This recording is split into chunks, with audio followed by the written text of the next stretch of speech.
हाँ जी, अस्सलाम वालेकुम, नमस्ते, good afternoon to all of you. तो आज हम जो है कुछ स्टूडेंट्स के साथ मीटअप रख रहे हैं। हमारा रैंकर्स मीट था, टॉपर्स मीट के बेसिस पे आज हमारा जो है हमने अपने जो इमेज क्लासेस के प्रीवियस ईयर्स के टॉपर जो है हमारे जो है साइंस के और आर्ट्स कॉमर्स के जितने भी टॉपर्स थे, उनका एक गैदरिंग रखा था आज। तो कुछ स्टूडेंट्स के साथ हमने आज बातचीत कर ली, उनके सक्सेस के बारे में जाना, उनके स्ट्रेटजीज़ के बारे में जाना और इमेज क्लासेस का उनके ज़िंदगी में क्या रोल रहा है, उनकी जो सक्सेस हुई है। तो आज उन्हीं से हम मिलेंगे। कुछ स्टूडेंट्स को हमने बुलाया है, जम्मू कश्मीर से भी बहुत सारे जो स्टूडेंट्स हैं जो हमारे साथ जुड़ते रहते हैं ऑनलाइन ऑफलाइन प्लेटफॉर्म्स में। तो आज हमारे पास उन्हीं में से कुछ 2 स्टूडेंट्स हैं जो आर्ट्स और कॉमर्स की कोचिंग के लिए इमेज क्लासेस में ज्वाइन हुए थे पिछले साल के बैच में।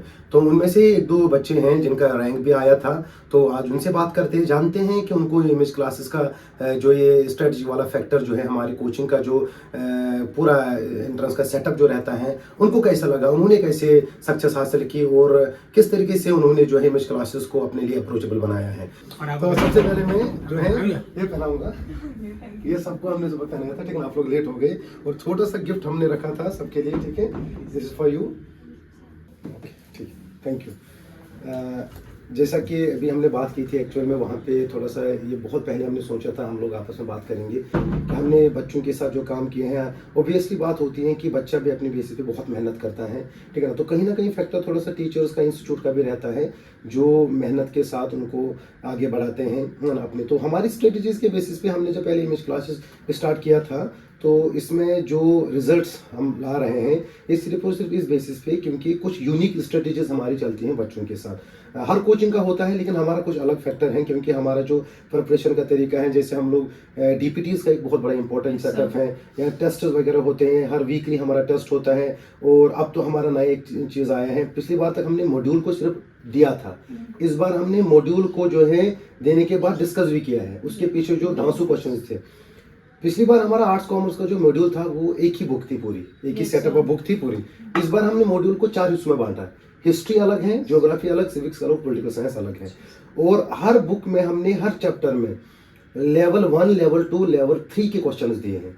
लेवल 1 क्या है, एज इट इज उस चैप्टर के जो एनसीईआरटी क्वेश्चंस हैं। लेवल 2 जो है उसी एनसीईआरटी से मिले जुले कुछ क्वेश्चंस हमने दिए हैं, कम से कम 30 क्वेश्चन। लेवल 1 में एज इट इज एनसीईआरटी के क्वेश्चन ऑब्जेक्टिव, लेवल 2 में थोड़े बोरे मिलते जुले क्वेश्चन, और लेवल 3 उस चैप्टर से पिछले 5 सालों से कितने क्वेश्चन आए हैं एएमयू, जामी और बीएचयू में, तो वो सारे क्वेश्चन लेवल 3 में हमने रखे हैं। तो ये ना मॉड्यूल का सेटअप इस बार, हालांकि पिछली बार के बच्चों को ये नहीं मिला था, उसके बावजूद भी बहुत मेहनत की है। जैसे आप उनमें से एक हैं, आपने कम से कम जो है rank 4 and rank 1 DS category Jamia में, और यहाँ पर आपने एमए में रैंक 4 लाया, जामिया में एडमिशन हुआ, एमए में एडमिशन हुआ आपका, दोनों जगह पे।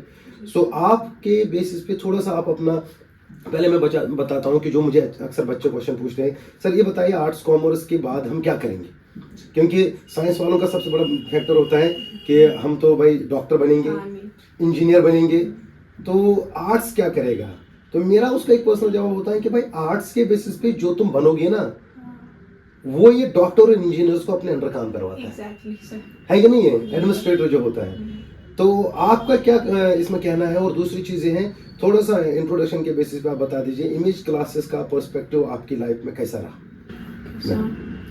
तो माय नेम इज फना मंजूर। तो सर पहले तो ये क्वेश्चन का आंसर करूँगी मैं, जो बच्चे कहते हैं कि हम आर्ट्स कॉमर्स लेके क्या ही करेंगे, तो उनको ये बताना चाहते हैं कि ये तो इसलिए हम ऐसा कहते हैं क्योंकि हमारी सोसाइटी में ऐसा मिथ बना हुआ है कि जो बच्चे आर्ट्स कॉमर्स लेंगे वो एवरेज बच्चे ही आर्ट्स कॉमर्स लेंगे, और वही जाके कुछ नहीं करेंगे तो भाई आर्ट्स कॉमर्स पढ़ लेगा। तो ऐसा तो बिल्कुल कुछ नहीं। हर सब्जेक्ट की अपनी अलग प्रेफरेंसेस होती है, उसके अलग जो वो सब्जेक्ट लेके आप अलग गोल्स अचीव कर सकते हैं। और ह्यूमैनिटीज़ में तो बहुत सारे ऑप्शंस हैं हमारे पास, हम क्या कुछ नहीं कर सकते ह्यूमैनिटीज़ लेके। हम किसी सब्जेक्ट्स में मास्टर्स कर सकते हैं, हम पीएचडी कर सकते हैं उसमें, और हम लॉ कर सकते हैं, हम जुडिशरी में जा सकते हैं, एंड हम मोस्ट इम्पॉर्टेंट हम सिविल सर्विसेज में जा सकते हैं। यूपीएससी एग्ज़ाम, यूपीएससी का जो सीएससी का एग्ज़ाम है उसमें हम पार्ट ले सकते हैं, और जो कि सबसे टफेस्ट एग्ज़ाम है हमारे इंडिया का। तो हम ह्यूमैनिटीज लेके क्या कुछ नहीं कर सकते। एग्जैक्टली, बहुत अच्छा है। तो ये इस सवाल का जवाब है कि ह्यूमैनिटीज का एक बहुत इंपॉर्टेंट रोल है, बहुत अच्छा खासा ब्रॉड पर्सपेक्टिव है, बहुत ब्रॉड इसका सर हमारे पास स्कोप है। बट ऐसा है कि हमारी सोसाइटी में ऐसा बताया जाता है कि कि अगर कुछ नहीं तो ह्यूमैनिटीज में कुछ जाना। नहीं तो ह्यूमैनिटीज। यही चीज़ मेरे से पूछी गई थी जब मैं 10th के बाद जो आया था 11th में। तो उसके बाद मेरा जो था मैथ्स का बहुत ज़बरदस्त पर्सपेक्टिव था अपनी लाइफ में। मैं मैथ्स बहुत अच्छा स्ट्रॉन्ग था मेरा, तो मैथ्स में मेरे 10 में 100 आउट ऑफ 100 थे। उसके बाद मेरे घर वालों ने कहा था मैथ्स ले लो। उनके कहने में मैंने मैथ्स लिया, लेकिन साइंस के साथ मेरा दिल नहीं था, तो मैथ मैंने आर्ट्स में एडिशनल लिया। हमारे वहाँ JNK में कंपाउंड आर्ट्स एक स्ट्रीम आती है, कंपाउंड आर्ट्स। अब पता नहीं आज है नहीं है, कंपाउंड आर्ट्स एक स्ट्रीम होती थी, उसमें आप मैथ ले सकते थे, बाकी सारी ह्यूमैनिटीज के सब्जेक्ट लेते थे। जैसे मेरा साइकोलॉजी था, मेरा इकोनॉमिक्स था, पॉलिटिकल साइंस था और मैथ्स था मेरा एडिशनल। तो फिर इसी में 11th में भी मैंने मैथ पढ़ा, अच्छा मार्क्स आया। 12th में थोड़े से कम आए लेकिन पास हो गया। आगे जाकर फिर जो मेरे साथ बहुत सारे दोस्त थे, जैसे कि मतलब बहुत सारे साइंस के बेसिस पे थे, तो उन्होंने भी फिर नीट की कोचिंग की। अब नीट के बेसिस पे जिसका निकलता है तो शायद मैं कहूँगा लाइफ तो बन गई, सेट हो गई। अब जिसका नहीं निकलता है, बड़ी मुश्किल से उसके लिए कोई दूसरा ब्रांच या कोई दूसरा रास्ता मिलता है। लेकिन हम आर्ट्स वालों के लिए क्या है कि हम जब डायरेक्टली इसमें आते हैं ग्रेजुएशन में, उसके बाद हमारे पास एक बहुत बड़ा वाइड स्कोप होता है जो होता है UPSC का। मास्टर्स करते हैं हम, किसी टीचिंग में भी जा सकते हैं आराम से, बीएड वगैरह जो होता है। तो ये तो रही बात हमारे जो है ह्यूमैनिटीज़ की, आर्ट्स कॉमर्स की, जिसके लिए इमेज क्लासेस बहुत ज़्यादा प्रेफरेंस देता है और अच्छे से जो है तैयारी भी करवाता है। और हमारे यहाँ रेगुलर बैचेस भी चलेंगे। अब ह्यूमैनिटीज़ के 11th 12th के कंप्लीट रेगुलर बैचेस भी चलेंगे तैयारी करने के लिए। इमेज क्लास की बात करेंगे। इमेज क्लासेस का JNK के बेस पे देखा जाए तो कोचिंग का भी अच्छा खासा फैक्टर चलता है। बड़े बड़ी कोचिंग्स का नाम वहाँ पर मशहूर है, जैसे बायजूस वगैरह का मसला हम कह सकते हैं आकाश का। लेकिन यहाँ पर आप मुझे बताइए, इमेज क्लासेस आपकी लाइफ में क्या अप्रोच रखता है, कैसे? सो मेरी जर्नी जो थी इमेज क्लास, वो आई थिंक मेरी होल जो मैंने बचपन से लेके आज तक जो मेरी जर्नी रही है स्टडीज़ के मामले में, तो उसमें सबसे बेस्ट पार्ट यही था कि मैंने इमेज क्लासेस ज्वाइन किया और मैंने इमेज क्लासेस के टीचर्स के थ्रू पढ़ा और उससे बहुत हेल्प मिली है हर किसी चीज़ में। ऐसा नहीं है कि बस पढ़ाई में, पर्सनालिटी डेवलपमेंट में बहुत हेल्प किया है इमेज क्लासेस ने। और इमेज क्लासेस बहुत ही यूनिक है आई में से कि रेस्ट ऑफ द कोचिंग से। It's very unique. ठीक है, तो स्ट्रेटजीज के बेस पर अगर देखा जाए, जैसे हमारे यहाँ कॉन्सेप्ट हैं, तो मेन पॉइंट क्या लगा इमेज क्लासेस का? जैसे कि हर जगह पे कोचिंग होती है, तो यहाँ का कौन सा पॉइंट आपको हिट किया सबसे ज्यादा? सर एज सच कोई एक पॉइंट तो नहीं है, बहुत सारे पॉइंट्स हैं। मैंने इमेज क्लासेस के बारे में हर कोई बात जो इमेज क्लासेस के हर कोई ऑब्जेक्टिव्स है तो वो तो सब बहुत ही शानदार है। जैसे कि सर हमारे यहाँ हर क्लास के बाद, हर लेक्चर के बाद हमें DPTs मिलते थे सॉल्व करने के लिए। तो फिर जब हम यहाँ कोचिंग से जाते थे तो हम सर हमारे लिए ये ज़रूरी काम बनता था कि हमें जो पेज है उस बुक के पलटने, रिवीजन करना है टॉपिक का। कोई टॉपिक समझ नहीं आया तो आपके रिकॉर्डेड लेक्चर्स देखते थे, क्योंकि हमें DPT बनाना है। और उसकी वजह से सर जो पुराने सारे हमारे टॉपिक्स होते थे वो क्लियर हो जाते थे। सेकेंड पॉइंट था हमारा संडे टेस्ट। हमने इस पूरा वीक जो है हमने सर DPTs करी, हमने टॉपिक्स पढ़े और संडे के दिन वो पूरा रिवीजन होता था। और ऐसे में हम पुराना, ऐसे नहीं है कि आगे पढ़ते रहे और पुराना भूलते गए, पूरा रिवीजन करना पड़ता था। हर संडे हमारा टेस्ट होता था, जिसके बेसिस पे हमें पता चलता था कि हमारी कहाँ वीकनेस है, कौन से सब्जेक्ट में हमें क्या चेंजेस लानी चाहिए, किस पे ज़्यादा वर्क करना चाहिए। तो ये सब चीज़ें हमारे संडे टेस्ट में क्लियर होते थे।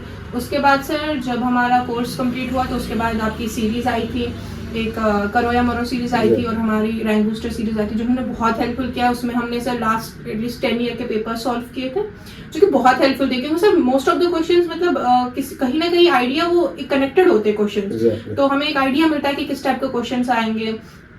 ये सब हुआ था उस रैंक बूस्टर सीरीज की वजह से भी। हमारी मतलब सर जो एकदम से हमारा जो मार्क्स का जो हमारे यहाँ पे स्कोर होता था वो एकदम से बूस्ट हो गया, तो ये बहुत ही यूनिक है। अच्छा, एक इम्पोर्टेंट क्वेश्चन और पूछता हूँ, वो ये कि आप जम्मू कश्मीर बोर्ड से हैं, आप उस वक्त 10th जो है प्रेपर कर ही रही थी और इधर से एंट्रेंस भी पढ़ रही थी, दो चीज़ें आप जो है कंसेक्यूटिवली तैयार कर रही थी। तो बोर्ड का भी एक बहुत बड़ा, एक मैं मानूँ एक बहुत बड़ा रिस्पॉन्सिबिलिटी होती है, एक बहुत बड़ा बर्डन होता है स्टूडेंट्स पे 10th बोर्ड का। Exactly, sir. और इधर से आप एंट्रेंस भी करा रही थी, लेकिन एंट्रेंस की तैयारी भी की आपने, बोर्ड भी की, और ये बोलकर मुझे खुशी हो रही है कि दोनों चीज़ों में आपने अपना नाम रोशन किया। दोनों चीज़ों में, बोर्ड में आपने 95 से भी ज़्यादा परसेंटेज लाई, 95%, तो 95.2% आपका JK बोर्ड में रहा। और आपका इमेज क्लासेस में, ये यहाँ के AMU में आपका रैंक जो है 4 रहा डिस कैटेगरी में, और जामिया में रैंक 1 रहा आपका आर्ट्स कॉमर्स में। तो ये दो बहुत बड़ी अचीवमेंट्स आपने एंट्रेंस में दिखाई और उधर बोर्ड में भी दिखाई।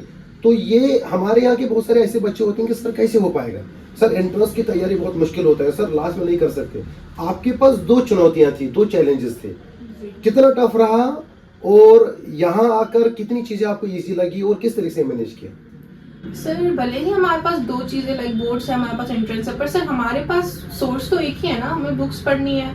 तो एंट्रेंस में आप क्या कर सकते हैं कि एडिशनल हमें 9th का पढ़ना है, पर सर मेजर पार्ट तो 10th का ही होता है। तो अगर हम एंट्रेंस की तैयारी करें, हम बोर्ड्स की तैयारी करें, तो हमारे एक साथ में दोनों चीज़ों की तैयारी हो रही है। अब ऐसा है कि पैटर्न डिफरेंट है, इसमें एमसीक्यूज बेस्ड आते हैं, उसमें हमारा सब्जेक्टिव बेस्ड पेपर आता है। पर ये ना कंटेंट तो सर सेम है ना, कि हमें पढ़ना तो एक ही चीज़ है दोनों के लिए, और हो जाती है सर तैयारी। और मैंने यहाँ पे इमेज क्लासेस का मैंने बोर्ड्स रिवीजन बैच जो लास्ट में क्रैश कोर्स हुआ था बोर्ड्स का, वो मैंने ज्वाइन किया था। और यहाँ पे प्री बोर्ड्स हुए थे, तो वो वाली सीरीज भी मैंने ज्वाइन की थी, जो कि बहुत हेल्पफुल थे। एंड ऑलमोस्ट वही क्वेश्चंस रिपीट होते हैं एग्जाम्स में, वही रिपीट, बहुत हेल्पफुल था वो। तो हो जाता है सर। तो इसका मतलब ये हो गया कि बोर्ड्स का अगर आप एग्जाम भी दे रहे हो और इमेज क्लासेस में जाकर ज्वाइन भी कर रहे हो और उसके अलावा की प्रिपरेशन भी कर रहे हो, तो दोनों चीजों को आप कंसेक्यूटिव चला सकते हो। But the factor is that आपके अंदर एक बूस्ट होना चाहिए करने का। अगर प्रॉपर गाइडेंस होनी एग्जैक्टली गाइडेंस होनी चाहिए, आगे तो मिल ही जाएगा। मिस गाइडेंस जो होती है, इंसान करना भी चाहता है नहीं कर पाता है। प्रॉब्लम ये होती है कि उसके पास वो स्ट्रेटजी नहीं होती, हम कैसे करें, है ना। तो एक प्री बोर्ड और बोर्ड का आपने बता दिया, वो अच्छी बात है, क्योंकि प्री बोर्ड बोर्ड इस बार हमने और ज़्यादा वास्ट कर दिया। पिछली बार तो हमने थोड़ा सा कम टाइम में सिर्फ कुछ ही दिनों में प्री बोर्ड खत्म किया था। इस बार हमने 45 डेज का प्री बोर्ड और बोर्ड का वो पूरा एक रखा था जो है प्लान।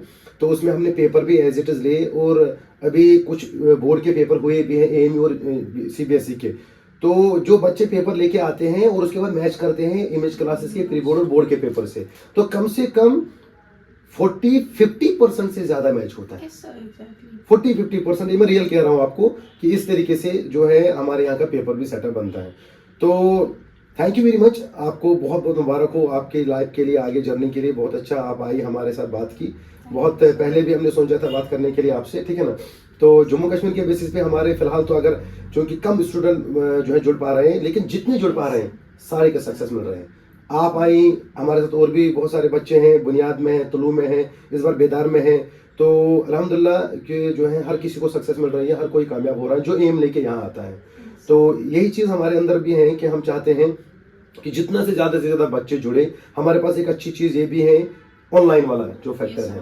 तो दूर का कोई बच्चा भी हो, कभी कभार आप बीच में घर भी गई थी, तो आपको उस चीज का फायदा हुआ कि रिकॉर्डेड लेक्चर्स भी आपके कुछ मिस नहीं हुआ हमारा, कुछ भी मिस नहीं हुआ, है ना। तो इसीलिए हमारा जो है ये हमेशा आगे बढ़ता रहेगा, इसीलिए कि हम चाह रहे हैं कि बच्चे अगर जुड़ेंगे दूर से भी, जम्मू कश्मीर है, बंगाल है, बिहार है, बहुत सारे बच्चे यहाँ पर हैं इन एरियाज के भी।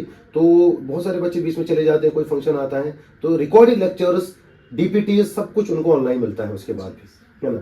तो यही चीज़ है। और thank you very much again फिर से, ठीक है ना। और आप कामयाब रहो, खुश रहो, खुशहाल रहो, स्वस्थ रहो और तंदुरुस्त रहो, ठीक है ना। चलिए ठीक है।